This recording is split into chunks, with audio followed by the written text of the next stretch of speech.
Olá, pessoal. Saudades de vocês. Eu sou a professora Paula de Borba e, a pedido do professor Alain, eu estou trazendo essa discussão aqui sobre rastreamento de neoplasias em atenção primária para vocês. No dia da conferência, na quinta-feira, no dia 12 de setembro, eu vou estar lá para a gente explorar um pouco mais, para eu colocar a minha experiência nessa área, né? E vocês conseguirem aprender melhor esse conteúdo sobre rastreamento na atenção primária, tá bem? Então vamos lá. Claro que tudo isso, né, que tem acontecido no sistema de saúde como um todo, como vocês têm visto em outras áreas, se deve também por causa da transmissão demográfica no Brasil. Nossa população está envelhecendo. Em 2050 a gente deve ter mais de 20% da população acima de 65 anos. E então a gente precisa começar a pensar como é que a gente vai enfrentar essa nova situação demográfica ao longo do tempo, né? Porque a gente sabe que com a transição demográfica vem também a transição epidemiológica, que traz alguns problemas bastante previsíveis, né? E que a gente tem que se preparar para eles. Então, a transição epidemiológica, ela também já vem ocorrendo junto com a transição demográfica que a gente passa, né? Que no Brasil, a segunda causa de morte, né, na população em geral são as neoplasias, como vocês podem ver por esse gráfico, né? A primeira são as doenças do aparelho circulatório e a segunda, as neoplasias. Então, as doenças crônicas, de uma maneira geral, são as que vão prevalecer na população, né, que a gente vai precisar enfrentar como profissionais de saúde cada vez mais ao longo do tempo, principalmente vocês, na trajetória de vocês. O câncer, ele é uma dessas doenças crônicas e ele precisa, né, tem um ditado que diz que todo mundo morre de câncer, a não ser que outra doença mate primeiro. Então, é quase que natural a degeneração, né? A anarquia que se forma nas células e transforma-se em câncer, né? Vocês estão estudando isso também no GTs e talvez no Habilidades também. Aqui no Brasil, aqui no Ceará também, né? O nosso modelo de atenção à saúde, que é hegemônico, que prevalece, eu não sei se vocês têm percebido, mas ele está muito voltado para atenção às condições agudas, para a demanda espontânea e na ênfase na consulta médica. Isso é o que tem acontecido, é o que a gente mais vê, mesmo nos postos de saúde, infelizmente, ainda é isso que a gente vê. Embora a gente saiba que alguns indicadores não são nada bons, né? Principalmente as condições crônicas que prevalecem na nossa população. Então, a condição aguda é o que representa diretamente a ameaça, por isso que os sistemas terminam se organizando para atender essa condição aguda, mas a epidemiologia nos mostra que os problemas que impactam tanto em termos econômicos e sanitários, eles giram em torno dessas condições crônicas, como a gente vê nesse gráfico, que é bem emblemático, né, da evolução das condições, né, da mortalidade aqui no Brasil.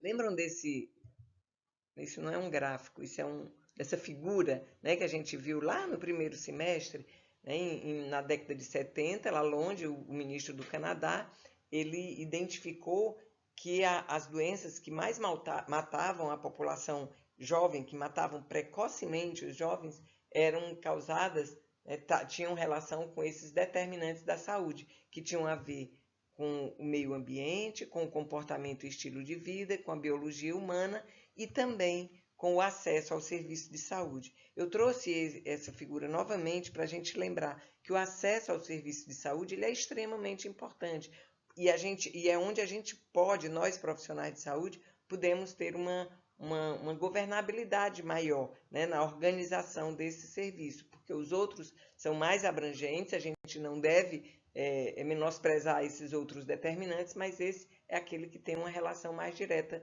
com os profissionais de saúde como um todo, e essa da biologia humana está mais relacionada à atividade médica em si. Então, com essas mudanças, com esse conhecimento novo que foi se formando ao longo do tempo, né, no mundo inteiro, aqui no Brasil foi criado o SUS, que pegou informações e conhecimento, né, de toda essa evolução que vinha acontecendo no mundo, e em 1988 foi criado o SUS, que propôs a universalização da assistência à saúde, porque se sabia que o acesso ao serviço de saúde era um determinante importante da saúde. Para garantir essa universalização, a saúde foi descentralizada inicialmente para os municípios, depois voltando um pouco à centralização, né, nas micro-regiões de saúde, e dentro dos municípios essa descentralização se deu para as equipes de saúde da família, né, que tem um território bem definido. Então, a gente tem aqui que até 2001, 1990 a 2001, a gente teve uma grande ênfase na municipalização, na organização dos municípios, e em 2001, a partir de 2001, na regionalização dos serviços de saúde, que garantia a continuidade, ou que garante a continuidade da atenção quando o município não é capaz de resolver todos os problemas daquela população.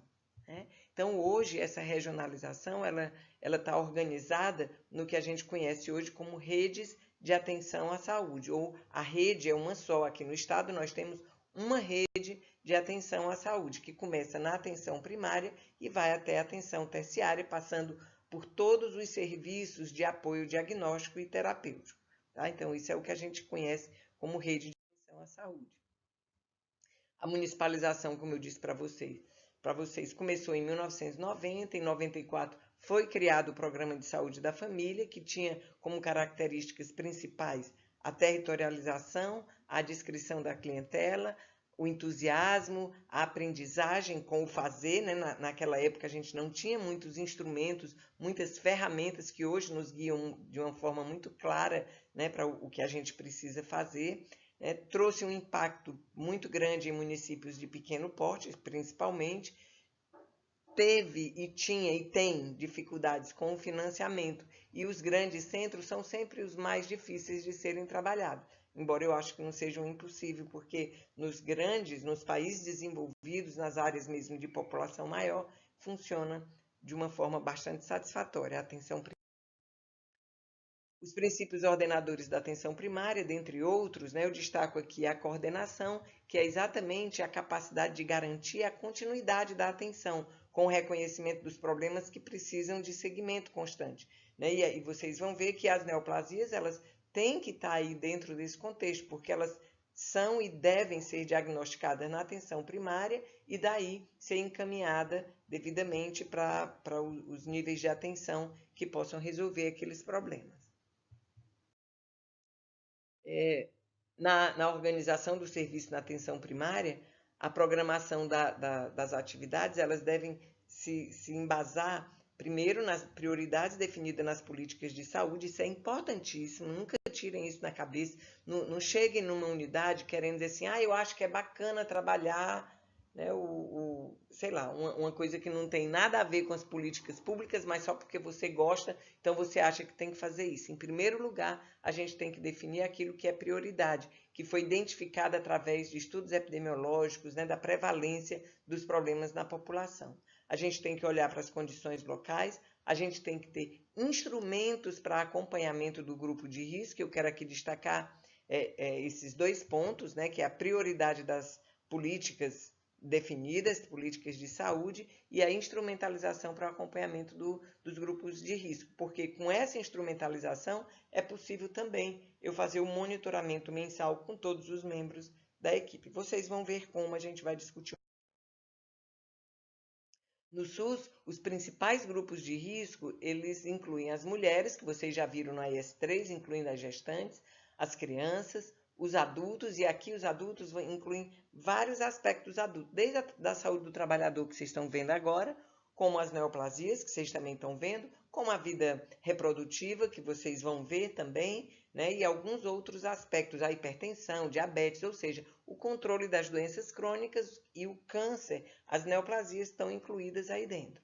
Os idosos, eles têm características bem peculiares de acompanhamento, como vocês viram no semestre passado, mas os idosos também terminam sendo incluídos, né, o controle, o acompanhamento do idoso inclui também o controle dessas doenças crônicas, né, obviamente. Então, a estratégia para o controle de doenças crônicas, de uma maneira geral, é uma estratégia reconhecida mundialmente, é o que a gente chama de rastreamento, que a gente vai ver agora, tá certo? O que é o rastreamento? Então, o rastreamento ele vem, é uma palavra que hoje a gente chama aqui hoje já rastreamento, mas muita gente ainda chama de screening, né, que é uma palavra do inglês que deriva da ideia de peneira, né, peneira mesmo. Eu passo aqui um monte de coisa e eu vou tirar, né, só uma parte que me interessa, ou uma parte mais importante daquilo que eu estou procurando, né? Então, o rastreamento ele nada mais é do que a realização de exames ou testes em pessoas sadias. Gravem bem isso, em pessoas sadias, não necessariamente de pessoas que já estejam doentes, porque vocês vão ver daqui a pouco, não vou dar spoiler agora, tá? Então, realização desses exames em pessoas sadias. Esses exames, a gente tem que ter a garantia de que eles são benéficos, né, em relação aos riscos, né, aos riscos e aos danos que poderiam ser previsíveis desses exames, né? Quando a gente vai fazer esse exame, por exemplo, não se pode, embora o câncer de estômago, por exemplo, ele seja um câncer bastante prevalente no nosso meio, mas não se imagina, não se cogita a ideia de se fazer endoscopia em pessoas sadias em massa, né, no nível populacional, porque a endoscopia ela traz também, ela tem riscos importantes, previsíveis, né, naquele ato. Então a gente tem que ter garantia dos benefícios e dos danos previsíveis, né, no exame que a gente está aconselhando a fazer como medida de rastreamento. Esses exames, podem ser de vários tipos, né? Pode ser questionários apenas, né? Podem ser utilização de aparelhos portáteis, como vocês conhecem para glicemia, por exemplo. Podem ser exames de laboratório, exames de imagens também, tá? Então, esses exames, se ele for positivo, ele não implica em fechar o diagnóstico. Como eu disse, você vai numa população saudável, você vai identificar aquelas que têm um risco maior de desenvolver aquele diagnóstico. Então, encontrado essas pessoas que têm um risco maior, essas pessoas vão ser submetidas a outros testes para poder confirmar ou não se ela tem aquele problema. Então, é importante vocês entenderem esse processo do rastreamento, tá bem? Nesses programas de abrangência populacional, nós temos a faca e o queijo na mão, porque nós temos o nosso sistema de saúde organizado de maneira territorial, né, com uma área de abrangência bem delimitada, com a clientela, com a população adscrita muito bem identificada. Então, isso faz aqui no Brasil com que alguns programas de rastreamento possam ser realmente implantados. Há, no entanto, no nosso meio, né, o que a gente chama de rastreamento oportunístico. Nós temos 2 grandes programas de rastreamento aqui no Brasil e quase sempre os 2 ocorrem de forma, são organizados, a gente não pode nem dizer que são organizados, mas eles acontecem oportunisticamente, né? Por exemplo, o paciente procura o serviço por algum outro motivo, aí o profissional aproveita para rastrear alguma doença ou fator de risco, né? Esse é o mais comum no nosso meio, como vocês vão ver no câncer do colo do útero, por exemplo. As desvantagens de um programa dessa forma é que ele é menos efetivo, porque ele vai ter uma abrangência muito menor na população e vai ter um impacto menor na mortalidade, né? E claro que vai ficar muito mais caro, porque além de gastar com o programa de rastreamento, eu vou continuar tendo despesa com as doenças que vêm acontecendo.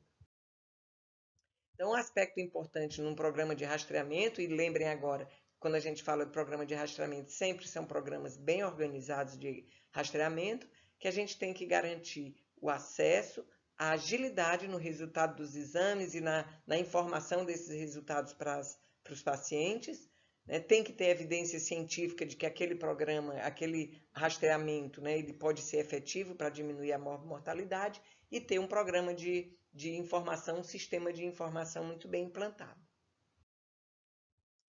Esses são vários critérios são os critérios que existem para você implantar um programa de rastreamento, né? Precisa ser um problema de saúde pública, a história natural tem que ser bem conhecida, né? Através dos estágios, né? Pré-clínico, bem como é que a doença evolui, pode ser diagnosticada, né? O mais precocemente possível, né?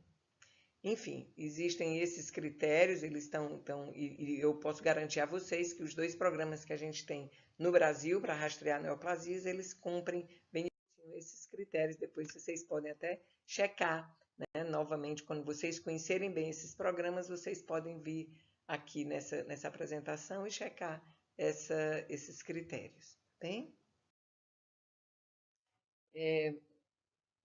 Na avaliação dos testes de rastreamento, né, como é que você avalia um programa de rastreamento? Você avalia quando há uma redução na taxa de mortalidade ou de morbidade por aquela determinada causa, né? No caso que a gente vai ver aqui, no câncer de colo de útero, no câncer de mama. Né? A gente pode acompanhar se está diminuindo a incidência dessas doenças ou se não a incidência, pelo menos a mortalidade, porque é exatamente encontrando precocemente que eu posso tratar e diminuir a taxa de mortalidade.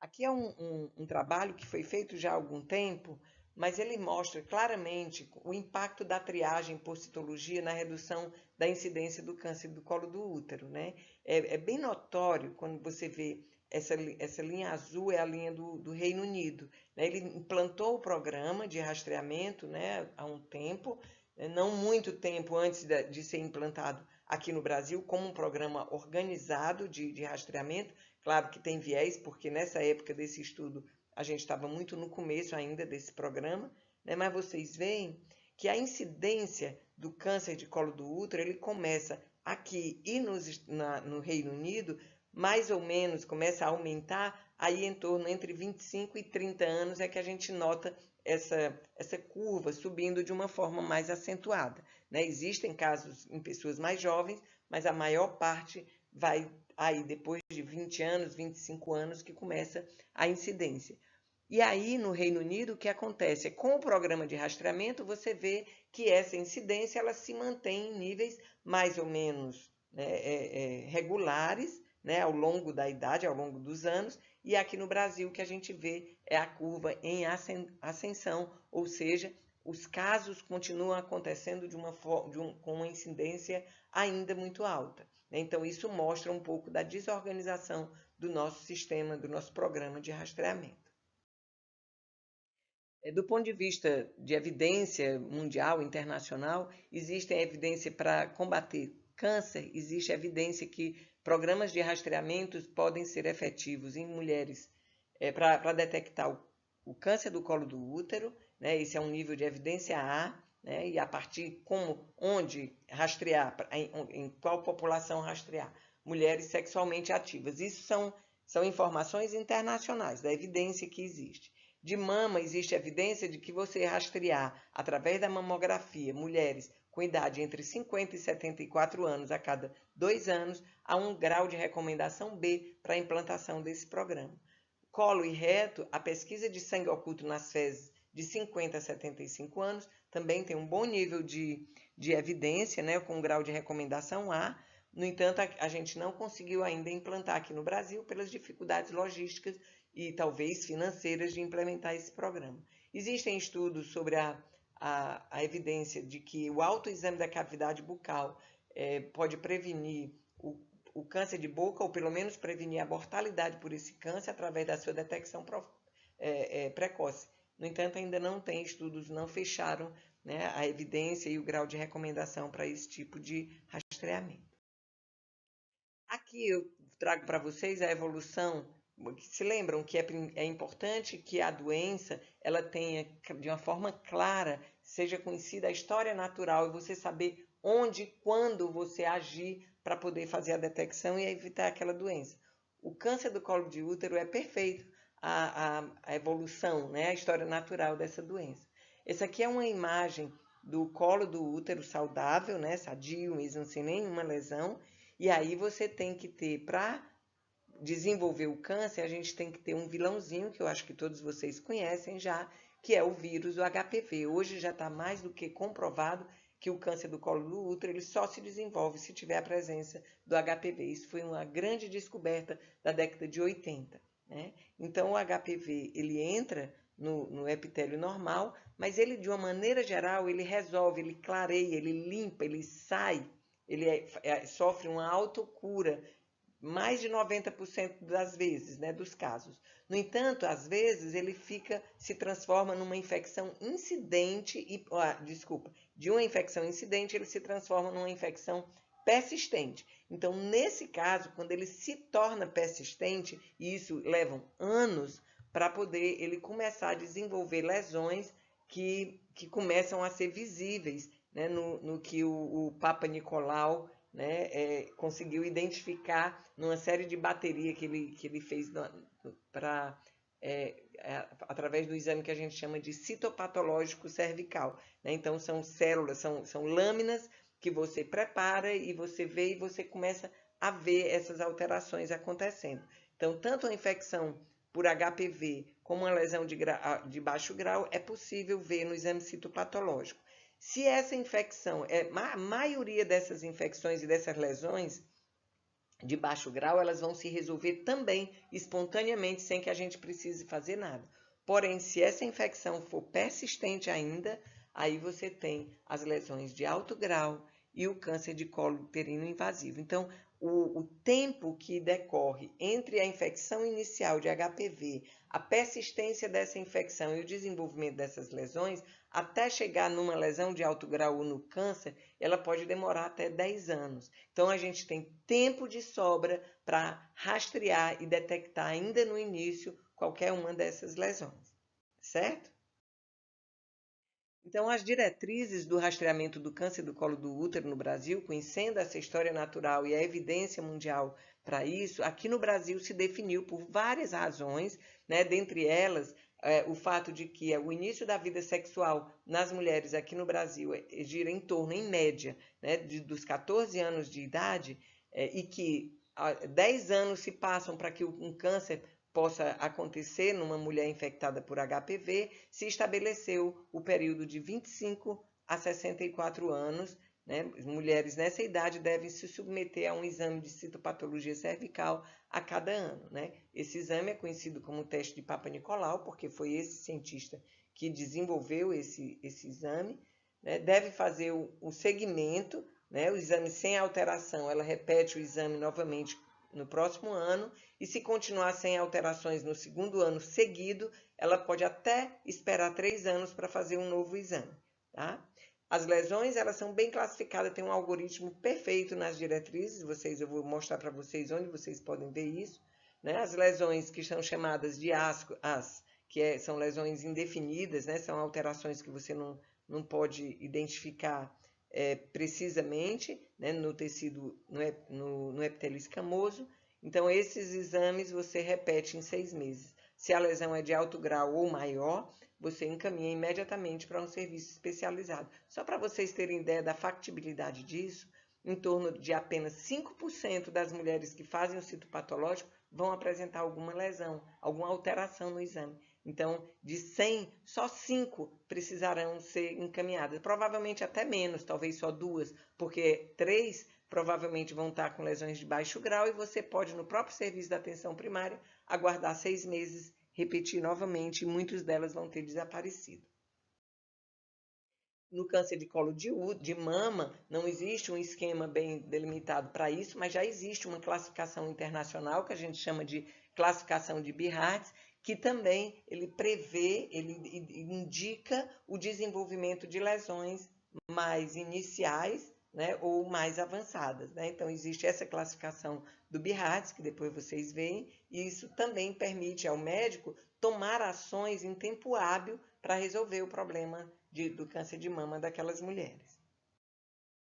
Aqui eu trouxe para vocês, já estamos terminando, um exemplo para uma população de 3 mil pessoas, que é a média de que uma equipe de saúde da família deve acompanhar. Eu peguei essa média de 28% da população feminina de 25 a 64 anos do estado do Ceará como um todo. Mas, obviamente, que esse percentual ele vai variar. Né, para um pouco, alguns municípios têm bem menos do que 28% de mulheres nessa faixa etária. Né, mas eu peguei esse percentual para a gente não ficar com enganação, tá bem? Então, como é que a gente faz essa conta?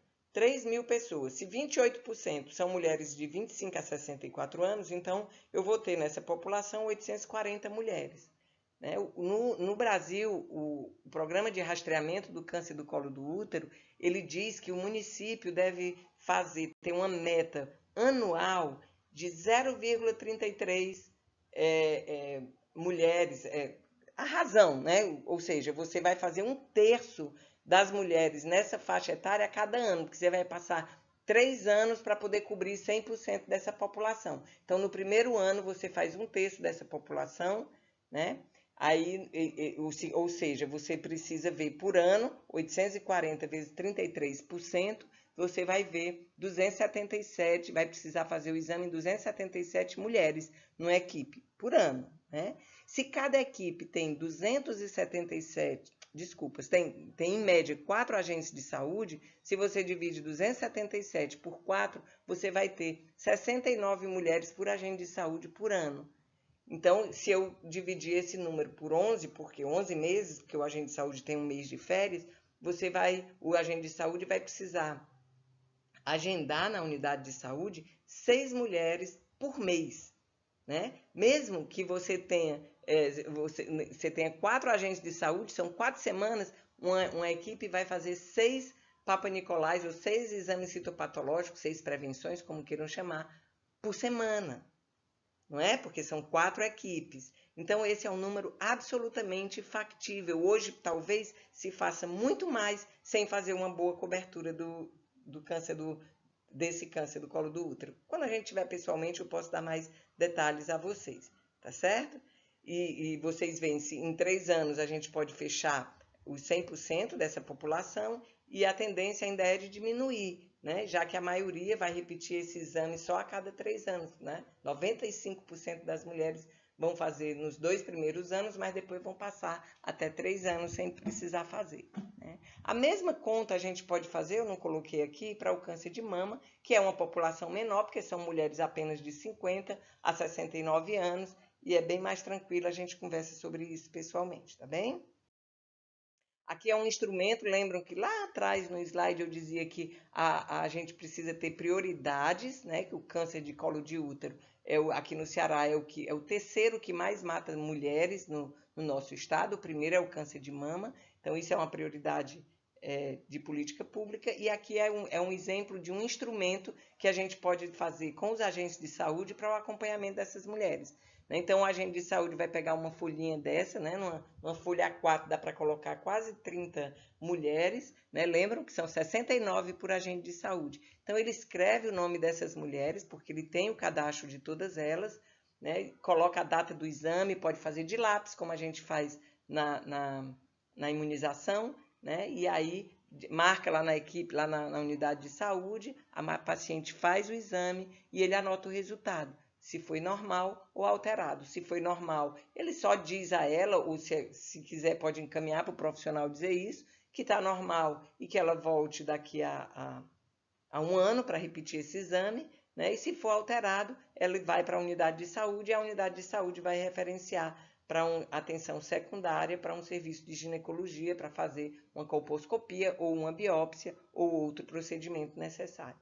Depois ela marca o próximo exame, se tiver alterado vai ser com 6 meses, se não tiver daqui a 1 ano, enfim, vai fazendo essas anotações e com isso a gente é capaz de monitorar a eficiência desse serviço de rastreamento, né, desse programa de rastreamento na unidade.